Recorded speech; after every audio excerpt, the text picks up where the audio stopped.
Hello lovely people, it's Nicola back in the Stitches and Slapdashery sewing room. It's a really grey day. Very unusually, we are forecast to have rain all day today. And I'm delighted. Gives me an excuse to put a onesie on and have a PJ day. Why not? It's been a while. If I have massive bags under my eyes, it's because I've been up since 3 a.m. I have not been sleeping well this week, and there's a good reason for that. I think part of the reason I have been stressed out is because of the political shitstorm from down south. But the main reason is that my mum wasn't well.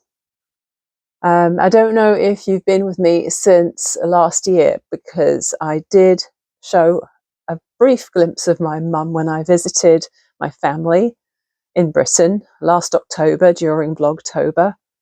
She didn't say anything on there. She just sort of sat there and looked cute. And I'm like, come on, Mum, say hello to the camera or something. She had her marbles and everything, but I think she didn't really know what was going on. I thought, oh, well. So I did include a little short clip of me and her in the care home last October. But earlier this year, she went into the hospital with another infection or something. I can't remember what it was this time. She was in there a few weeks, and eventually she came back out, went back into her comfortable little cozy home room in the home. But she basically didn't really get out of bed once she got to the home. She didn't get back into her normal routine of sitting in her chair and enjoying her meals and her magazines and her puzzle books. And then she got what they thought was norovirus, and I think she got another UTI. She had one of those a couple of years ago, and it nearly killed her. I tell you, it's amazing how something as simple as a urinary tract infection can kill somebody who's maybe elderly and not able to fight it off that well, or it doesn't get caught soon enough. It's scary. Luckily, she got through it the last time. But this time, she wasn't eating. She was barely drinking anything. And she was getting a little more and more confused because, of course, if you're not eating and drinking enough, you're dehydrated, you're not keeping your strength up. And so the last week, I've been extra worried about her. And I'm really glad my sister is there, because she has done so much for her, living with her before she moved into the home, and also doing all her errands for her and all that sort of thing. So my sister was keeping me up to date. And at the beginning of last week, it was looking bad. Mum managed to celebrate her 92nd birthday on Tuesday, but she looked very, very thin, and she didn't really look all there. And there was talk about her maybe being on the way out. And I got the call on Friday. She died on Friday. So, yeah. So that means in a few weeks' time, when the funeral date's been set, I'll be going over to Jersey, the island of Jersey, to attend the funeral and spend time with my family. I'm hoping Mr. Stitches comes with me. He was thinking of going over anyway to spend some time with his dad. So hopefully the dates will work out for work and also for flights. Ideally, I would love it if all 5 of us could go. We haven't had like an all 5 of us holiday since, I think, 2012, when my dad died, and we all went over for the funeral that year. And it would be really lovely if we could just all go. But the chances of that are pretty slim, I think. There's been quite a bit of bad news lately, really. I follow Christine on Christine's Home Affairs, and she does sewing videos. She was very prolific until recently. She's in Australia. She and her husband both have YouTube channels. He's called The Ultimate Recycler, and she's called Christine's Home Affairs. She has just started up a new channel called Christine's Health Affairs because she was diagnosed with breast cancer. And so now her main focus, obviously, is her treatment, which she is talking about on her YouTube channel, she and her husband Chris. And we're seeing how she gets through that. And the interesting thing, of course, is with Mr. Stitches having gone through cancer treatment for his throat lump last year, he's been watching them with me. Every time he sees there's an update, he said, "Okay, you got to wait. Don't watch that without me." And we watch it together. Yeah, because it hits home when you've been through that sort of thing as well. And then there's this blogger who I follow. She's British, and her name's Phil, and she has the Twisted Yarn blog. And she has a very humorous knitting blog, in which she mostly talks about her knitting, but also she talked about her run-in with breast cancer a few years ago. And then this year, one of her sons, she has two twins. Obviously, she has two twins because you can't have more than two twins, because then they'd be triplets or quadruplets. One of her twin boys had to go into hospital at the beginning of the year. Turns out he has some form of cancer. I don't know what exactly. She's not really been really specific about it. And to be honest, I don't know if they even know exactly what's going on yet. And I just thought, wow, life really isn't fair, is it? I think he's maybe 13. And it's just, yeah, a 13-year-old boy getting cancer is just, it's just not fair. And I know life isn't fair, but it's just a nasty reminder.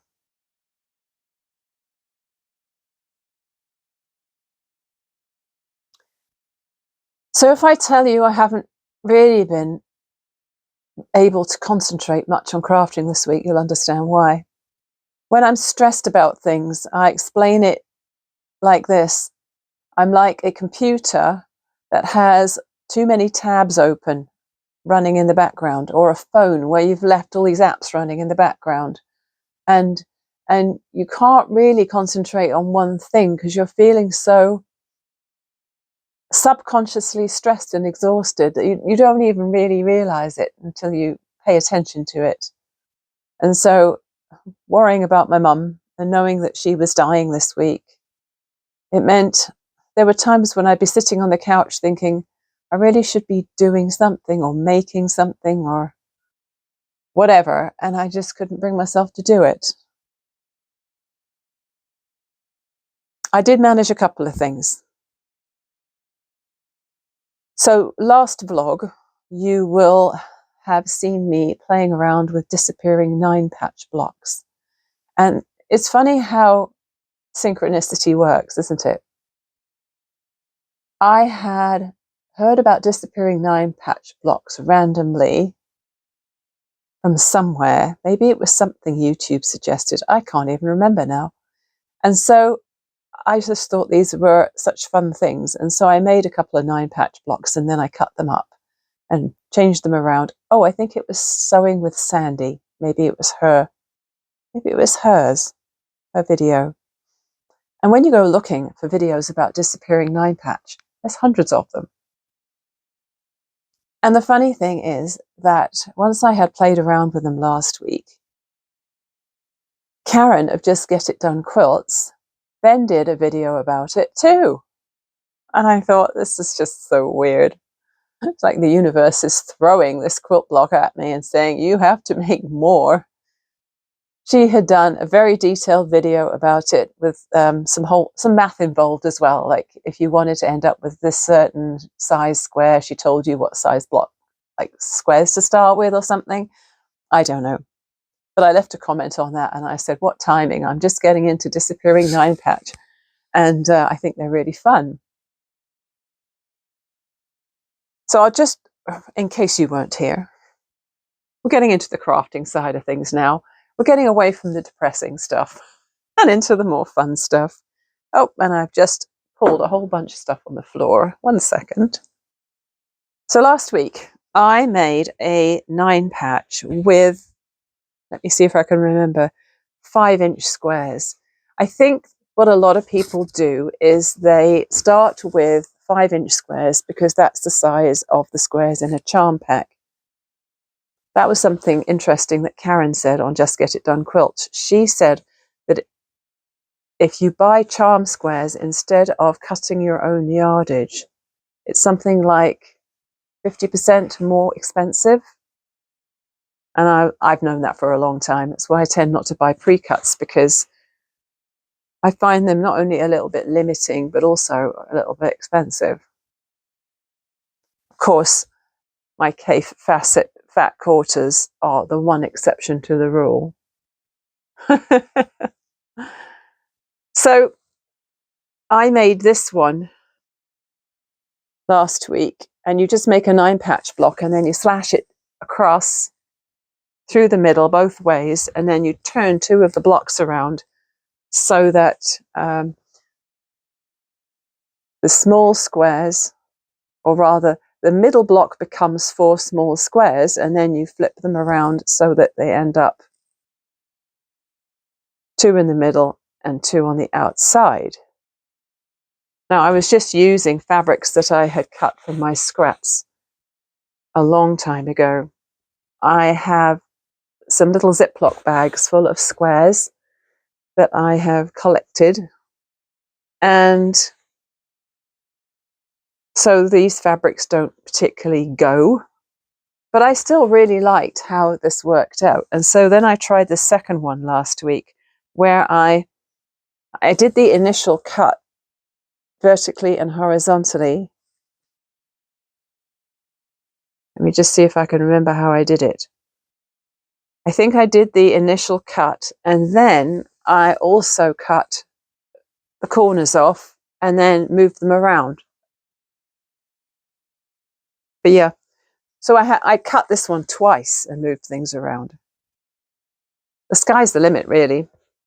And of course, I really, really liked how this one worked out. And then I thought, okay, I'm going to make a controlled 9 patch where the fabrics are the same. So in other words, the 5 squares, the dark squares, will all be the same, and the 4 light squares will all be the same. Well, that was dumb, wasn't it? You know why it was dumb? Because instead of cutting it through the middle, okay, so imagine that this was my original 9 patch. It had 5 squares of the green and 4 squares of that lovely bicycle rose fabric. Okay, so then I cut the corners off, thinking that I would do the same as that one, where I moved the corners around.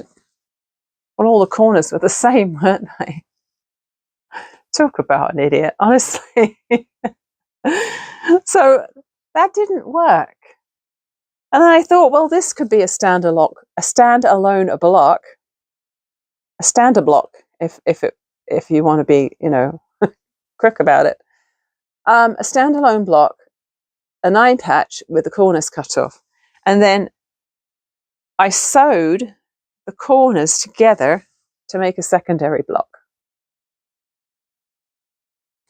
And of course, you lose size when you start cutting and slashing blocks, and the 2 that I made from that 1 9 patch aren't even the same size as each other.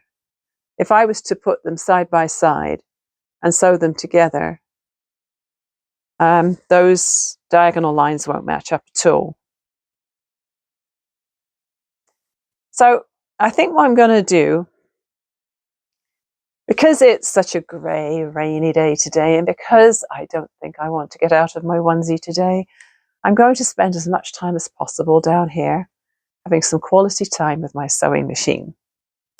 And I just thought it would be fun to take some more of my scraps and see how small I can make this thing. because obviously if you're slashing a 9 patch block through the center, that middle square is going to get smaller and smaller and smaller, and at some point it'll disappear completely into a seam, won't it? I think that would be funny to find out how small I can go. When I've stopped yakking to you on this little bit, I'll have a play and then I'll come back afterwards and show you what I made. I did use 4 of my 6-inch squares this week. Maybe because I'm thinking I need comfort this week, I don't know. But I was thinking heat packs. So I made this very quick heat pack out of 4 of my 6-inch squares. And it doesn't have a lining or anything. My original thought was that I would sew a heat pack like this and then crochet a cover to go over it to keep it clean. But I don't think I'm going to. I think I'm just going to leave it like this. I double stitched all the seams and used a shorter stitch length. I just used a 2 stitch length to keep the filling in. I had some wheat berries and some flax seeds in my sewing room in a bag, which I have previously used. I think the wheat berries I weighed down at the base of some gnomes I had made a long time ago. And the flax seeds I had used to fill in a tailor's ham that I sewed and a sleeve roll. Because I wasn't going to buy one, I wanted to make my own. And the flax seeds work really well for that. I Googled what the best filling is for heat packs. And I can't remember the website I found, but there was one person who had compared about 10 different seeds and grains, heat packs. Flax seeds have a nice feel, very satisfying feel to them, but because of the high oil content, they do go rancid eventually. So I decided not to use those. So the other option was the wheat berries, and apparently wheat berries are quite good at holding the heat. And I gave this a little test run. What was useful in that article that I wrote? No. What was useful in that website that I read was they said to maybe put a cup with some water in it in the microwave at the same time as you're heating this. I did remember to use 100% cotton thread, and this obviously is 100% cotton, quilting cotton, so that's good. And I filled it really well with the wheat berries, but not so well that I couldn't sew up the end without the berries getting in the way. And I gave it 3 blasts of 30 seconds, and it got quite warm. If I was going to use it for real, I would probably warm it up a lot more than that. But this was just a test, really, to see if it actually did warm up and what it felt like. And it was nice. So that would be great. If you had a stiff neck or something, you could just put it right there. A little bit of heat on a sore muscle or whatever. Yeah. For many, many, many, many years, I did not have a microwave, and we now have one. And it's handy for the occasional bit of reheating. I don't cook in it, but I do use it for reheating, and now I can use it for my heat pack. So on the same theme as comfort, I was crocheting myself a cover for a hot water bottle. I have a hot water bottle, which is, the larger size, and I've never had a cover for it before. I know if you look on Ravelry, there's quite a few possible ideas, and there's some very beautiful ones. There's stranded color work and cables and all sorts. But in the end, I went with something I already could do without looking at a pattern. I did look in my crochet. I do have, I can't even remember what the name of the book is, but I do have a crochet book that has a lot of stitch patterns in. And I started one. Oh, that's right. I started making a rectangle granny, but it was too open. I wanted it to be a little more dense, but not so dense, obviously, that you couldn't feel the heat through it. So all I ended up doing was doing a C2C, which is a corner to corner. And I'm using Drops Muscat, which I keep wanting to say. I keep wanting to call it muskrat. So it's Drops Muscat, and I have it in 4 colours. I have white and a light blue and a medium blue and a darker blue. So these are my 4 shades. Not sure if you can call white a shade, but anyway. And I have had these for years. I don't really use mercerized cotton for much at all. And I think, well, I know where I got it from. It was my local yarn store. And I went in there and I sort of had it in mind that I wanted to get something, but I didn't know what. I didn't want to leave empty-handed because I like to support them now and again. And I bought 8 balls of this, so 2 of each colour. And it's been sitting in the stash ever since. So finally, it's getting some use. Now, this does look kind of wavy and everything because obviously I haven't washed it or anything. So I started down here and I was just working corner to corner stitch. And then when it got to be wide enough, I started to just go up. And of course, when I thought it was wide enough, it really wasn't wide enough. It shrank on me. So I carried on anyway, and I just went up through the 4 different colours of yarn. And then I added a round of double crochets because I just needed to add some width to it. So it's looking a bit wavy and weird at the moment. And then I am a little way into the second side. I've done the dark blue for the second side. And what's nice about that is it's pretty mindless and I can just do it. And even if my thoughts turn to other things, I can still do it. It's not like a complicated lace pattern where you have to concentrate every step of the way. It's been a good week for reading. I mean, reading novels is a good escape, isn't it? More Jodi Picoult, strangely enough. What did I do? I had read Mad Honey, and then I read Wish You Were Here. No, lie. I read Mad Honey, and then I read By Any Other Name. And By Any Other Name was really interesting. It was about a playwright in current times, but she had written a play about someone who was her ancestor, who she thinks actually wrote a lot of the material that William Shakespeare put out under his own name. And it was interesting. It really makes you think because I know it's a novel, but there's a lot of people apparently who really do think that William Shakespeare did not write any of what is attributed to him, but that he acquired material from different people because he was an actor rather than a playwright. And a lot of the things that he was supposed to have written about, there's no way he would have known about it to write about it. And so at the same time as you know it's a novel, it sounds very plausible that this woman could have actually written these plays and poetry that he claimed was his own. Anyway, that was a good story. I enjoyed that. And then there was Wish You Were Here, which was set in 2020.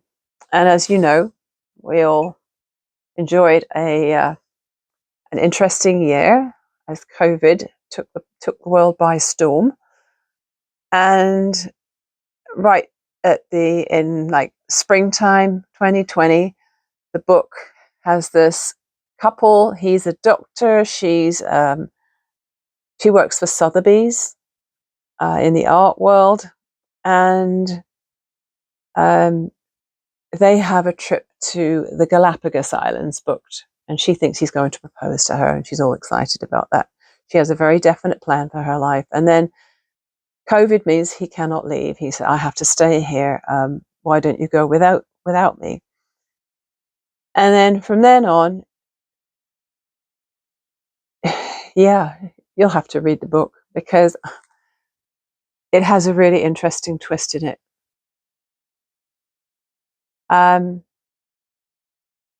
I'm not going to tell you any more about that because I don't want to give any of it away.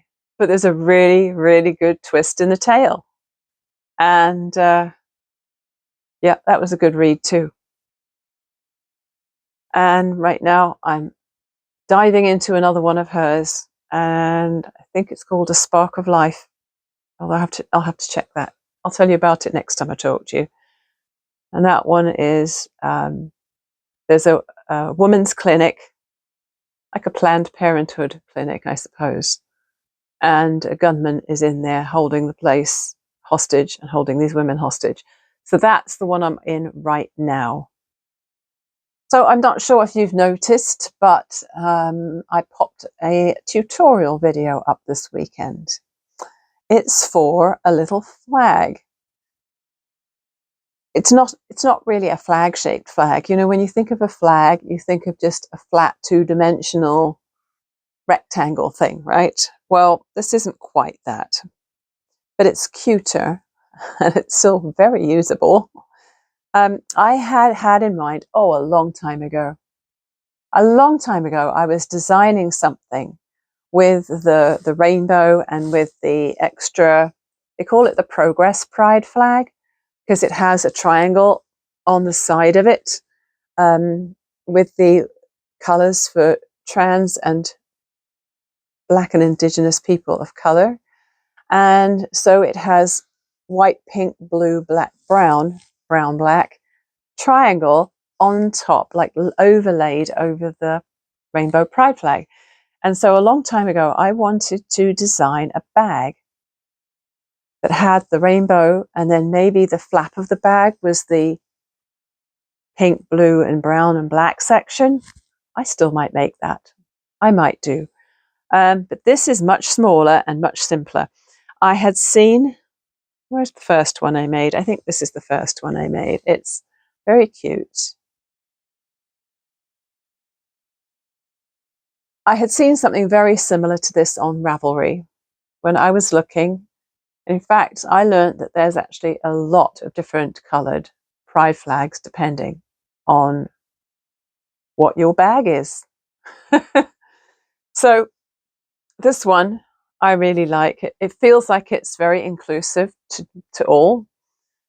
And the one I started to make, I tried following their pattern, and I really didn't get past the first or second row because it was fiddly as heck. I mean, mine has, if you watch the tutorial, you'll see I have some issues with fiddly bits here myself. But theirs was following a chart. And so there was like all this purple, and then you'd have a couple of stitches over here that were a different colour. And then you had to turn around, do a couple more stitches in that colour, and then change back to the purple. And I just thought, this is just too much fiddling. My yarn is thin. I used these mini skeins. That are only like 10 grams each. And they were from the dollar store, and they came in a pack, and they were really cheap. And I have so many colours. And so I had all the colours I needed in that yarn, which worked perfectly. But it's skinny, and I'm not a fan of skinny yarn as a rule, or skinny hooks for that matter. But it does make for a very cute result. And after the first one, so I made mine differently. I didn't really explain that. I made mine by having a rectangular rainbow flag, which you can then stop at. You don't need to add this part if you don't want to. You can just stop at the rainbow. But then I do this triangle separately, and then it's attached on top of the rectangle. And so I feel like it's less fiddly. And then you do a little border and then add the felt to the back and a little bit of padding, because I chose to do the safety eyes, which means you've got those bumpy bits inside where the shaft of the safety eyes lands, and you don't really want that just sticking out the back without any padding. So the second one I made, let's see if I can figure out which one it is. I think it's this one. I adapted or adjusted the pattern slightly to do an extra row of red at the top, because this one, it looked like this had stretched this edge out a bit and this bottom edge was too curvy. So I just adapted my design by adding an extra row of red. And then this is the one I made yesterday while I was recording the tutorial. This is probably the best one because I used a bigger piece of felt. I originally cut the felt too small. I measured this side and I could have sworn it was 2¼ inches. So I went and cut my felt. And then I started sewing it on and I'm like, this isn't going to be big enough. So by the magic of editing, you won't see that in the video. You'll just see me sewing it to this bigger piece. So I think this would be very, very cute as a fridge magnet. You could embed a magnet inside there and just stick it to your fridge. Or you could put a pin on the back and make it into just something you wear on your lapel. People have lapels these days. Or you could sew a swivel hook on and clip it to a backpack or something like that. I mean, there's quite a few uses for this. And yeah, I think I need to do at least one of these with a swivel hook so I can attach it to my handbag that I use to go to work every day, because I have 3 of them. And I think they're really cute. Yeah, I was having all sorts of fun yesterday filming that. Honestly, it was so funny because I don't have the perfect setup for recording tutorials at all. And I decided to go with sitting at my sewing table. So I had the extra light from the window plus my ring light facing down. And then I had a small tripod right in front of me with my phone on. But the small tripod gets very tippy when my phone is on it. And it kept falling over. And it kept not focusing on the bit I wanted to focus on as well. I really thought I was going to have to scrap the lot and just give up. But when I edited it, it was nowhere near as bad as I thought. So it's up now. Feel free to go look at it if you haven't already. Tell me what you think. Right, well, I've been talking for so long, and I think it's time to do some sewing, because I need some craft therapy. From my pile of 4-inch squares, I've chosen these. I'm not going to do a 6-inch one. The one I made first was 5-inch squares, and I just want to work my way smaller. I don't want to do a 6-inch starting square. So this is going to be my 4-inch starting square. From my scraps, I've managed to find 4 dark ones and 4 light ones that, value-wise, they're fine. And of course, that blue square in the middle is going to be the one that ends up getting cut into 4 pieces. So I'm going to sew them together and see how it turns out. Here's my block sewn together. I have been a bad quilter and I have not used 1/4-inch seams. I used more like 3/8 because I'm just lining up the edge of the foot with the edge of the fabric. So now that that is cut down the center both ways, I'm going to flip this one this way around and this one this way around and sew them together like this.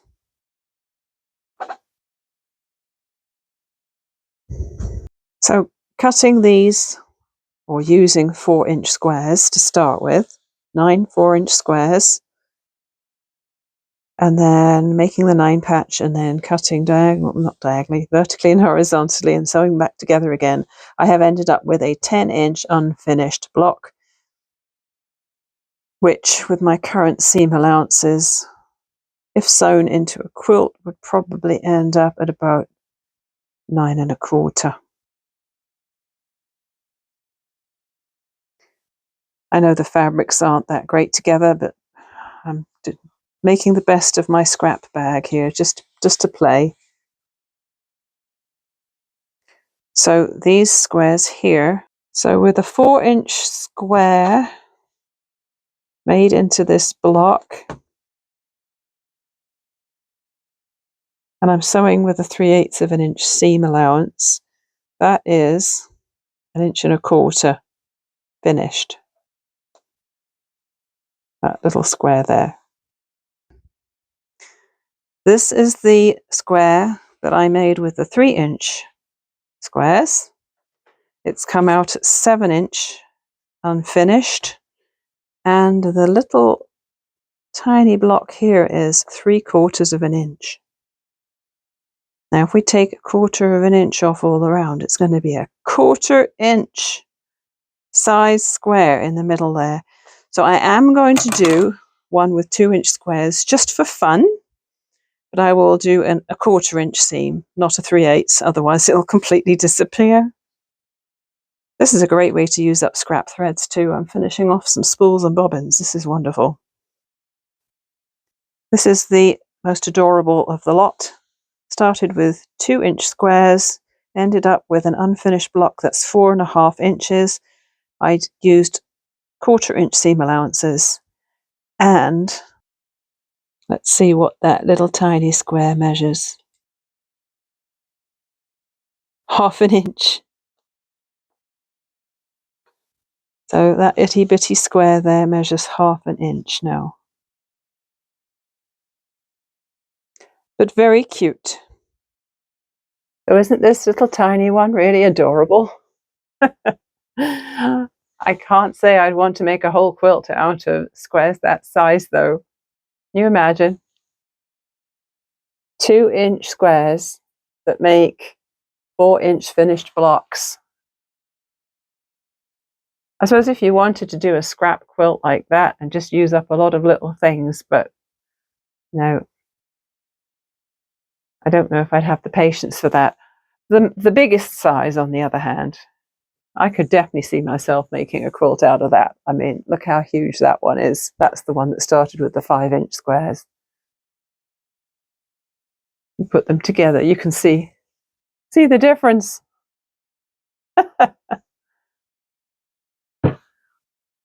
So I'm going to take a little break from the sewing and upload my clips and get this video edited so I can get it published for today.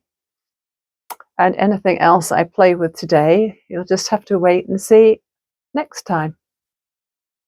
Thanks for watching, as usual, and I'll see you again soon. Bye.